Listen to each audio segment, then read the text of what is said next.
Hello everyone. Now today we're going to look at four types of non-taxable exchanges. The first one we call it like-kind exchanges. Like-kind exchanges, it means we exchange similar kind of property, real property. Okay. And then the second one is called involuntary conversions. Involuntary conversion is mean sometimes you lost the assets through theft or natural disaster, and you receive the insurance process from the company. So in this case, there will be no taxable on the gain that you realize between the amount that you receive from insurance company and the basics of the property that you lost. And the third one is when you exchanges of the property for equity in a corporation or partnership. For example, you invest an equipment in exchange for the stock in a corporation or in a partnership. So any gain realized here, it will be non-taxable. It will not be recognized. And then the last one will be what sales, which I will explain in another recording. Okay, now let's look at the like-kind exchanges. So the definition of like-kind property has a major change by the Tax Cuts and Jobs Act of 2017. So it applies for only to the exchanges of business or investment realty. For example, we exchange an investment land for a commercial building, okay? Or we exchange a shopping mall with an office building, something like that. We call it like-kind property. Like-kind property is mean the exchanges of business or investment realty. Only business or investment realty. Okay, this is a big change since 2017. Um, the depreciable personality like equipment, machine, or intangible assets, investment stock, bond, business interest, partnership interest, or personal assets are not eligible for like-kind exchange treatment. Okay, this is the new one. So if you want to exchange for machine and equipment, this is not like-kind property. Okay, or intangible assets or inventory, they are not eligible for like-kind exchange treatment. Okay, so remember, like-kind property exchange is only for business or the investment realty. Okay, now let's look at the example for this. Okay, so I want you to look at like-kind exchange. There are things that I want you to remember here. There will be no gain or loss recognized on the exchange of like-kind property.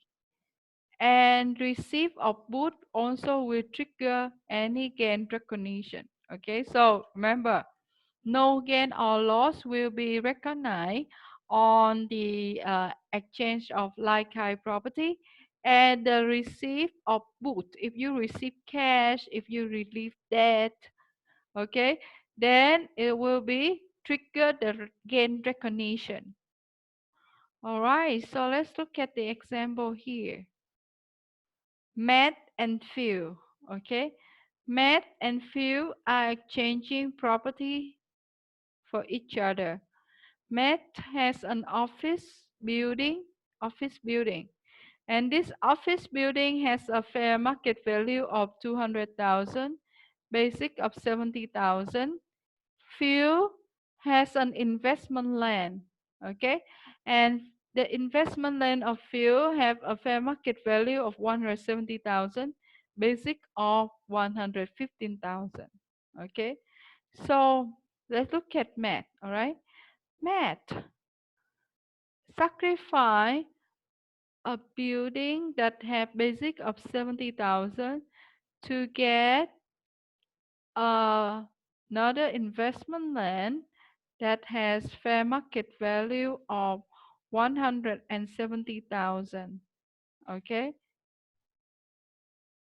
And one more thing, because the fair market value of mat and fuel is not the same, so fuel will need to pay an additional boot. It means cash of 30,000. Cash of 30,000. Okay. So what we say here is Matt sacrifice a property that have basic of 70,000 to receive a property that have fair market value of 170,000 and cash 30,000. So in this case, Matt will have a realized gain of 170,000 plus 30,000 minus 70,000, and that will give you 130,000. So Matt gained 130,000. And remember that because Matt received boot of 30,000, Matt going to recognize gain up to the boot that Matt received. Okay, and the deferred gain will be the recognized gain, the realized gain minus recognized gain, that will be 100,000.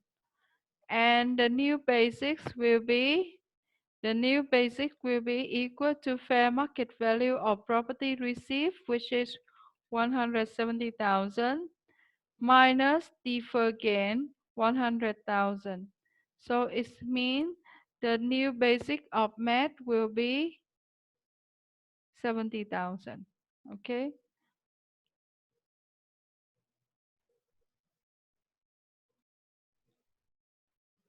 All right. Another way you can do is you will take the basic of property received is equal to basic of property surrender, which is 70,000. Add the gain recognized 30,000 minus fair market value boot received 30,000. So 70 minus plus 30 minus 30, that will be 70. Now let's look at fuel. So fuel sacrifice a land that have basic of 115,000 and cash of 30,000 to get fair market value of 200,000. Okay, so in this case, what happened? So we have realized gain of 200,000 minus 30,000 minus 115,000, and that will be 55,000.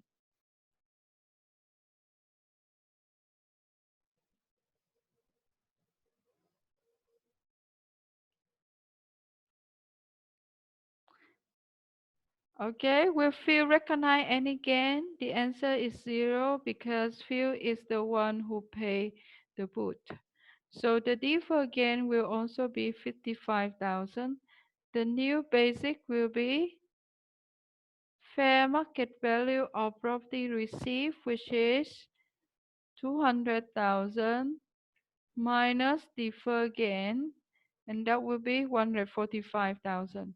Another way you can do will be basic 115,000. Basic of property surrender is 115,000. Add fair market value of put received 30,000, and that will give you 145,000 according to the formula. Okay, so I want you to remember that there is no gain or loss recognized on the exchange of like kind property. Okay, but if we receive boot, we have to recognize the gain up to the amount of boot that we receive. Okay.